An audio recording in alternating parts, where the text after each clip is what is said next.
I don't want to be controlled by this here. I want to control the tools that I use. And my phone is stealing so much of my attention. And I want to live a life with intention. To achieve this, I've tried various multiple tricks and tips in the past. They all work to an extent, but they all usually stop working after a time because I haven't fundamentally shifted my approach to technology. Maybe you can relate. Is it the same for you? Time for a new philosophy. Let me introduce to you digital minimalism. I want to share with you the 3 principles of digital minimalism as Cal Newport introduces them in his book. Principle number 1. Clutter is costly. Digital minimalists recognize that cluttering their time and attention with too many devices, apps and services creates an overall negative cost that can swamp the smaller benefits that each individual item provides in isolation. Back to our digital devices. What does this mean? What benefits do you really get by being on your phone, by having all the apps on your phone? And is this tiny benefit really worth the amount of lifetime that you sacrifice? I don't think so. I don't think that the trade-off is worth it. People often comment on how he is enjoying nature and how he's intentionally living. But a really, really central part of this book, according to Cal Newport, is that to work on a new theory on economics. Because in the first chapter, he's calculating all the things he needs to live and how much he would have to work to sustain his lifestyle. And he finds that if he does this, then he only has to work 1 day per week. 1 day to sustain this easy lifestyle. And this is also a really, really strong benefit of minimalism in general. Principle number 2, optimization is important.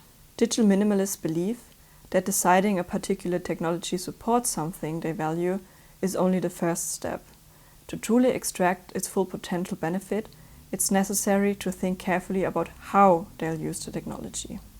He starts this chapter with the diminishing returns.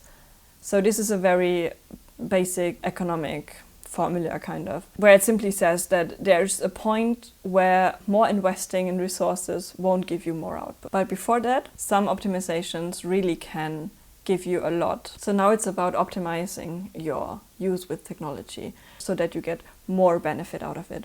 For example, probably sometimes have the problem of binge watching Netflix. You're stuck on an infinity loop on Netflix or YouTube or whatnot.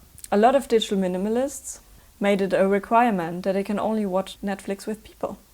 So they can use the benefits of Netflix, of watching things on demand that they want. And they also have the extra benefit of making it a social interaction, of meeting their friends. And I think unconsciously I actually applied this mentality myself. Not with YouTube, unfortunately, but at least with Netflix. So I now rarely watch Netflix alone. I usually watch Netflix with my partner, and only if we both feel like watching something. And the principle number 3, intentionality is satisfying. Digital minimalists derive significant satisfaction from their general commitment to being more intentional about how they engage with new technologies. This source of satisfaction is independent of the specific decision they make and is one of the biggest reasons that minimalism tends to be immensely meaningful to its practitioners. I think what is most satisfying is that you decide what you want and how you want to use it instead of being controlled by outside forces. I think it's always a difference whether you are forced to do something or whether you, on your own terms, choose to do something differently. The actions that you are able to choose for yourself have a different meaning for you. And for example, I don't use WhatsApp, and I know that I miss out on some things. But I also know that I gain a lot of freedom by not being bombarded with a lot of messages that are not relevant. Behavior change takes time, and those platforms and devices are designed in a way that we can't get enough of them. But there might also be things we haven't tried yet. And if you also struggle with this behavior and all the behavior fixes didn't solve the problem, maybe it's time for a mindset shift instead of just trying to fix your behavior. Did you find the concepts of digital minimalism relatable? Do you think that they can help you to rework your relationship with your phone and technology? In part 2, I'll share the application of digital minimalism in my life. You can watch it here.